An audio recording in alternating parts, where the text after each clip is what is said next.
আসসালামু আলাইকুম প্রিয় শিক্ষার্থী সবাইকে আজকের এই ক্লাসে স্বাগতম।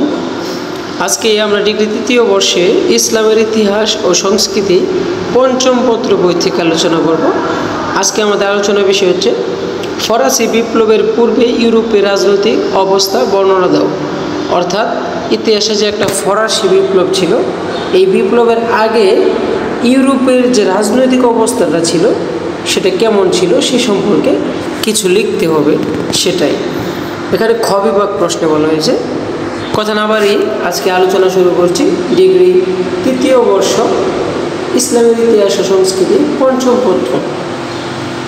ভূমিকা: ফরাসি বিপ্লবের পূর্বে যে রাষ্ট্র ব্যবস্থা ইউরোপে চালু ছিল তা এনসিয়েন রেজিম বা পুরাতন শাসন নামে পরিচিত ছিল। এটা সংক্ষিপ্তভাবে আমরা একটা বিষয় পাইছি যে ফরাসি বিপ্লবের পূর্বে যে রাষ্ট্র ব্যবস্থা ইউরোপে চালু ছিল সেটা হচ্ছে পুরাতন শাসন নামে পরিচিত ছিল। সমগ্র ইউরোপ তখন ছোট বড় বহু সংখ্যক রাষ্ট্রে বিভক্ত ছিল। একমাত্র ইংল্যান্ড ছাড়া অন্য সব শক্তিশালী দেশে স্বৈরাচারী শাসন ব্যবস্থা চালু ছিল। রাষ্ট্র যখন জাতীয়তাবাদী রাষ্ট্র ছিল না, রাজতন্ত্র ও রাজবংশই ছিল রাষ্ট্রের মূল ভিত্তি।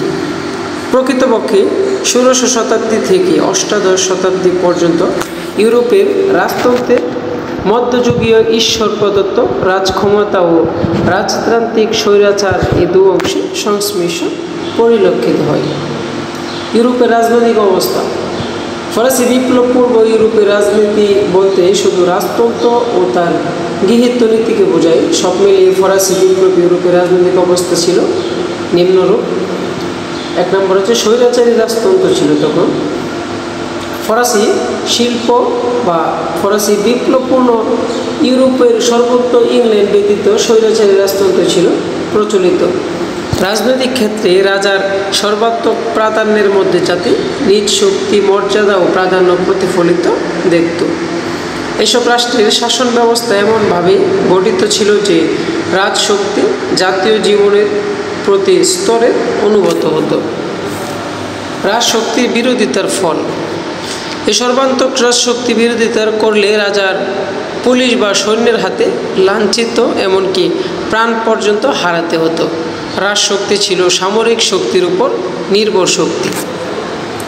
রাজার সার্বভৌমত্বের শর্ত: রাজা প্রয়োজনে যে কোনো প্রজার সম্পত্তি গ্রহণ করতে, যে কোনো আইন প্রবর্তন বা যে কোনো কিছু করার অধিকার থাকত।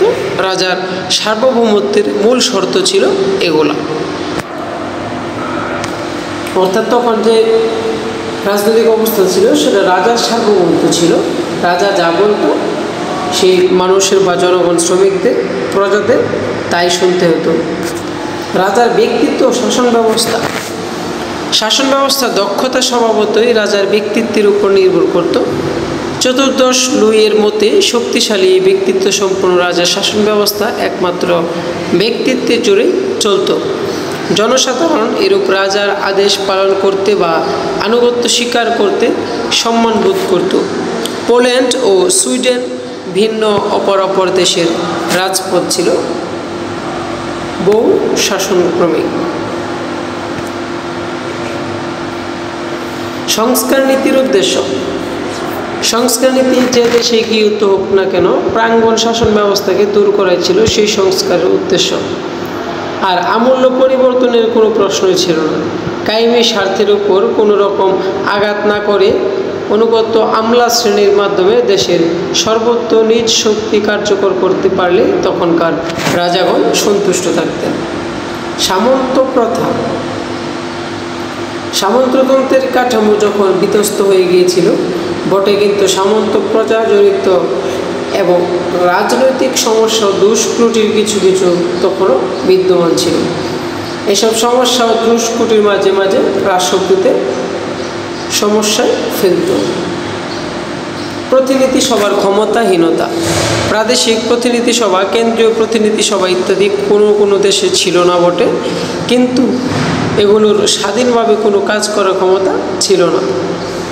স্বৈরাচারী রাজারা এগুলোর সব কাজ নিয়ন্ত্রণ করত। ফ্রান্সে স্ট্যাটস জেনারেল নামক কেন্দ্রীয় সভা 1614 খ্রিস্টাব্দ হতে বিলুপ্ত ছিল।